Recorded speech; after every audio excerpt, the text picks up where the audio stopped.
गण म्हणजे गणपती, गण म्हणजे समुदाय आणि गण म्हणजे संयुक्त सोबत.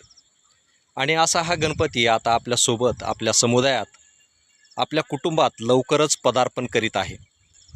खरं तर गणपती उत्सव हा सामूहिक कार्याची प्रेरणा देतो. सार्वजनिक कामासाठी समाजाची उणीव भरून काढण्यासाठी सत्कार्याची, सद्भावनेची आणि सद्विवेकी कार्याची जाणीव करून देतो. जणू या 9 दिवसात नवनारायणाप्रमाणे नवचैतन्य, नव उत्साह आणि नाविन्यपूर्णता आपल्या हृदयात भरून पावतो. आणि म्हणूनच आपण यावर्षी गणपतीचा उत्सव पर्यावरण सेवा उत्सव, निसर्ग सेवा उत्सव म्हणून साजरा करावा.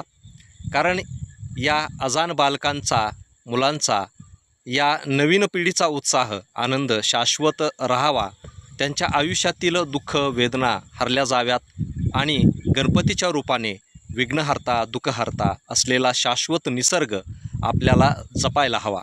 त्याची निर्मिती सातत्यानं होत राहावी.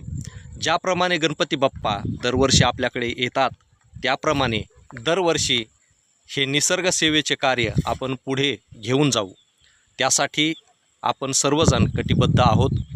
यावर्षी गणवन ही संकल्पना ठेवून शुभकार्याची सुरुवात करूयात.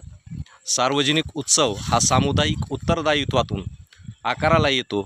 आपल्या सर्वांच्या सहभागातून त्याचा विस्तार करण्याचा प्रयत्न करू आणि यावर्षी किमान 1100 लोकांच्या सहभागातून 1100 वृक्षांचा गणवन प्रकल्प उभा करू.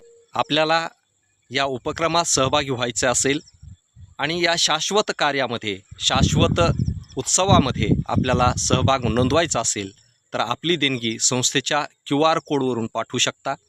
चांगला विचार, चांगला संकल्प पुढे नेण्यासाठी हा विचार तुम्हाला योग्य वाटला तर व्हिडिओ नक्की शेअर करा.